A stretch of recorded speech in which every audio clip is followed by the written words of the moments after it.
Hey, this is Molly from Plants for the People. We just got our monsoon perennial and shrub order in, and I want to show you what we got. These came from a grower in New Mexico.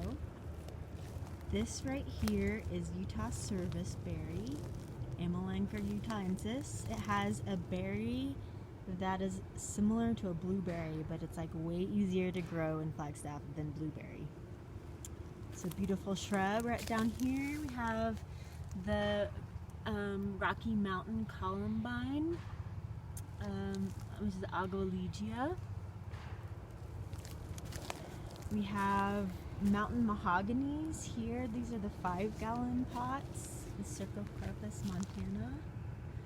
These are an excellent plant for Flagstaff. You'll find them around the base of Eldon, growing in the ponderosa forest. Super long living. They grow to 15 to 20 feet tall. These little cuties are Blackfoot daisy, Melampodium leucanthemum. Then we have the chocolate flower, Berlandaria laureata, and the flower is so sweet. It's got this cool striping on the back, and it smells like chocolate, which is super fun.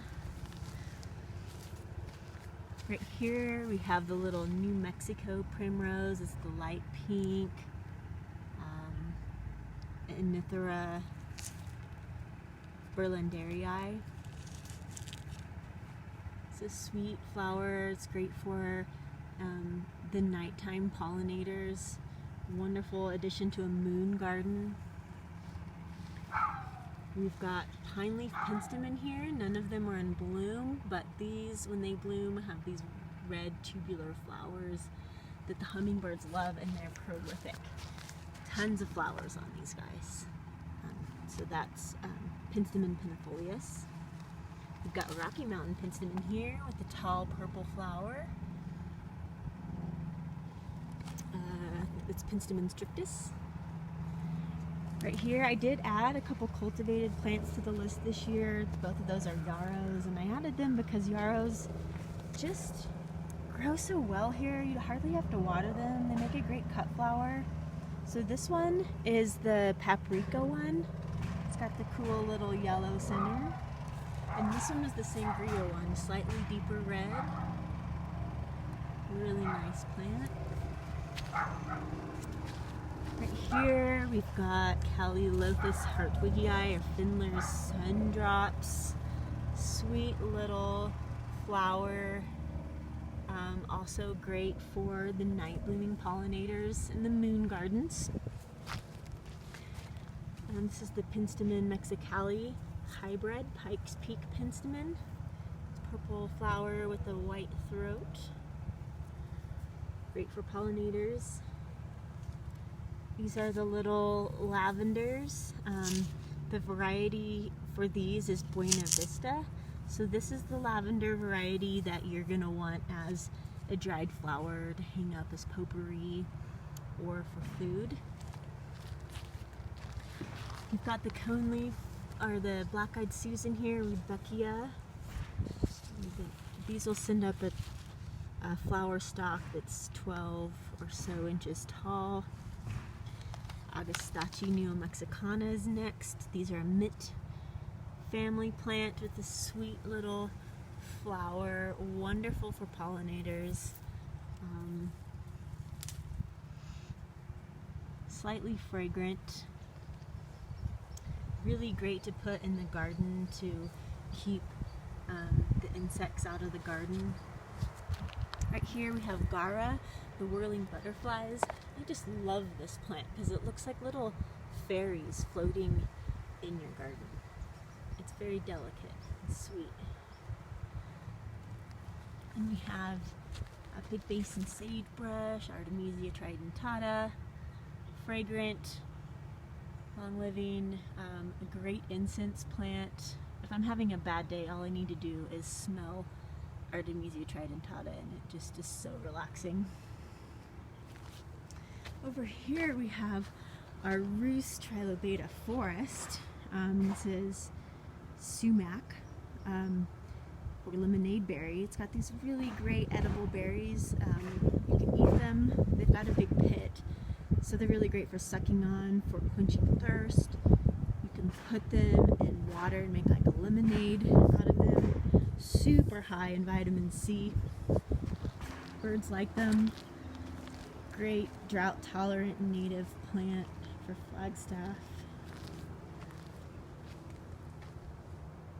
Right here we've got Apache Plume, Felusia paradoxa. Really gorgeous plant. Great quality that came in. So you'll see they're in the rose family. They've got the little white flower. This flower is just about ready to open. And they have these cool seed heads which persist. And these, you'll see these around Flagstaff as well. Really drought tolerant and hardy. Good pollinator plant. Back here we have some choke cherries, which is not necessarily native, but a really nice hedgerow plant. The berries are edible. They've got a big pit, but they're delicious, and the birds also like them. Then down here we've got some rubber rabbit brush, Chrysothamnus. I love this plant because it's blooming in the fall when there's not much else out there for pollinators. And now this plant will get to 3 or 4 feet tall. So a really great fast growing shrub that has a lot of habitat value. Over here we've got New Mexico Privet. It's got a great berry for birds. And some of these that I'm skipping over were just special orders for people who live in other places, so I'm not going to describe them. Just a couple clients in the Verde Valley. But this one is Fern Bush, Chemobateria millefolium. Fern Bush is an excellent shrub for Flagstaff. It's beautiful, white flowers, cool leaf, drought tolerant, a nice sweet smell to them. Over here we've got the Mirabilis multiflora, the desert 4 o'clock. The power in these is really the beautiful magenta flower. None of these are flowering right now. We've got a couple buds. These are also wonderful for the night blooming or the nighttime pollinators. Hawk moths just go crazy. If you want to bring hawk moths into your garden, get a 4 o'clock. Over here we have some really beautiful little leaf mock oranges. Philadelphus microphyllus. There are a couple different types of mock orange. This one's the native one. Excuse me. This one has a sweet little white flower in the late spring that just smells incredible, like an orange blossom. A really wonderful shrub to have in your Flagstaff native plant garden. Here we have the Hummingbird Trumpet, or Zaschinaria Garetiae. These are wonderful hummingbird plants to add to your garden. They make nice interest to put in front of shrubs. They're going to be about a foot high or so. So really great, prolific bloomers. You can see on the tag here, they create a lot of large red tubular flowers.